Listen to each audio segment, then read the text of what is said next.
এটা হচ্ছে একটা বারবাডোস চেরি গাছ। এই গাছটা আমি এই মাসেরই 11 তারিখে লাগিয়েছিলাম। গাছটা লাগানোর একদিন পরেই দেখি গাছে ফুল চলে এসেছে। গাছের ফুলগুলো দেখতে এত সুন্দর, দেখেই মন ভরে যায়। প্রত্যেক দিনই আমি যখন গাছটা দেখতে যাই তখনই দেখি গাছে অনেক সুন্দর সুন্দর ফুল এসেছে। গাছের ফুল আর এই চেরিটা বড় হওয়ার জার্নি দেখতে বেশ ভালোই লাগতেছিল।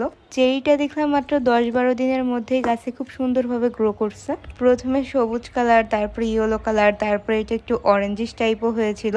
আমি 3 দিনের জন্য ঢাকা গিয়েছিলাম। বাসায় এসে শুনি চেরিটা পাখিতে খেয়ে ফেলছে, যে কারণে গাছের প্রথম চেরিটা আমার টেস্ট করা হয়নি। ইনশাল্লাহ আরো ফুল এসেছে, এগুলো খাওয়া হবে। এই চেরিটা পাকার পরে একদম লাল কালারের হয়ে যায়, দেখতে বেশ ভালো লাগে। কিন্তু আমি যতদূর শুনেছি এটা খেতে একটুখানি টক টক হয়ে থাকে, যে কারণে অনেকেই এটার আচার করে খেয়ে থাকে।